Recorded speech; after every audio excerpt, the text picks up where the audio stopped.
I make it slow so we get it through swing, so we get it posting happening. So again, if you try the clock face here, this is 6 o'clock, 12 o'clock, I'm roughly about kind of 4 o'clock here. I'd want this club about 4 o'clock, pretty much split my forearms, okay? That would be the correct kind of amount release. If you imagine it was down here, that would not... Hi guys, Alistair Davies here. Welcome back to my YouTube channel. Thank you for tuning in today. Today's lesson is all about the release of the golf club through the impact area and post-impact area, if you like, of the golf swing. I'm really looking at how we can try and feed what you need. So if you need to delay the release because you're over moving the ball from right to left or right in the golf or over hooking the ball, and how you can increase the release if you're cutting the ball or slicing the ball really. So some checkpoints and some guidelines and some things that will really help your golf. Keep watching to learn how.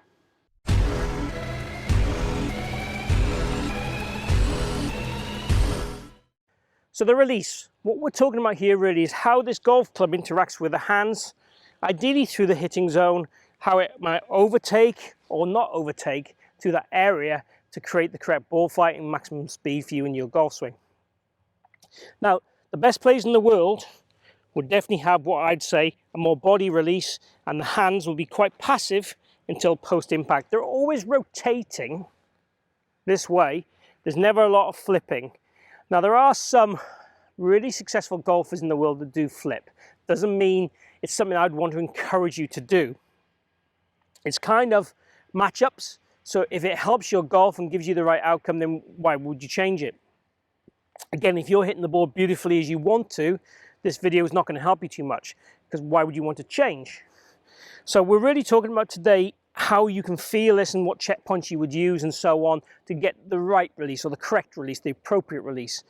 And bear in mind, if you needed to make the ball move more right to left, you could encourage this to happen earlier and more. And if you want to decrease it, you could encourage it to be later and less. So if I take my club and grip it down the shaft, and I make a skull swing here and just go to my through swing here, this post-impact position. So again, if you imagine a clock face here, and this is 6 o'clock, this is 12 o'clock, so I'm roughly about kind of 4 o'clock here. I'd want this club about 4 o'clock to pretty much split my forearms, okay? That would be the correct kind of amount release. If you imagine it was down here, that would not be splitting my forearms, and vice versa, if it was out here, it wouldn't be splitting my forearms. Now, the guys that overhook the ball, certainly I'm happy to encourage this, and I would see far less golfers that would achieve this than this one. So most golfers out there in the world could certainly encourage this kind of release where the shaft stays nearer the lead arm or even points outside the lead arm for a drill to encourage more face control through the hitting zone. Now, the average golfer is definitely going to want to feel it's more mid forearms. That'll give you some overtaking, some hand speed after the body starts to decelerate, and also achieve then the right squareness of the club face at impact. That's essentially what we want to do. At impact, I want this club face to be fractionally open. When the ball leaves the club, which is about 2 to 3 thousandths of a second later, then I'd want the face to be pointing exactly where we want the ball to go. So the face should be slightly open at contact, square at separation, and continue to rotate through the ball on its arc, on its circle, to achieve the correct directional shots that we would want to do. So what I'd like you to do is hit some shots and try and look at your position here and see, are you splitting your forearms? If you are and the ball is moving too much right to left, let's decrease it a bit. If the ball is going too much left to right, then try and rotate the arms more. Rather than get the shaft pointing back towards the trail arm, let's try and rotate the arms a little bit more. So try and feel this elbow will be more towards the ground. So we get more of that supination in this lead arm to help us square the face up rather than flip at it. If we can't get it by doing it the right way, then some flip will be allowed.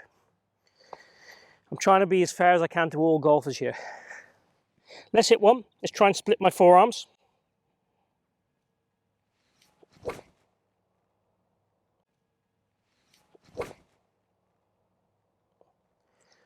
So pretty close to splitting my forearms.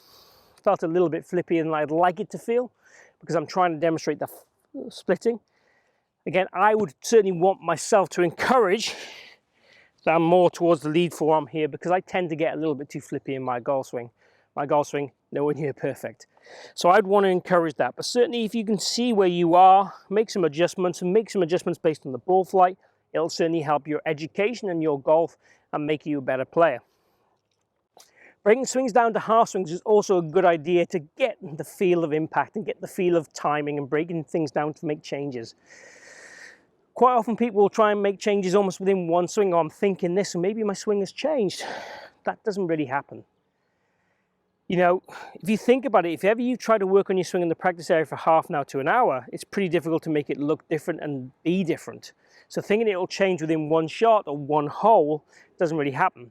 Now the environment makes us change. If there's water left, water right, or we don't like a hole visually, or we're distracted, those things will make a swing worse, certainly make our timing worse. But certainly it's pretty difficult to make a change. So sometimes you have to break things down into smaller chunks to work on an area and then build it back up. Doesn't mean your golf will get worse. It just means that your brain is going to be focusing on different things.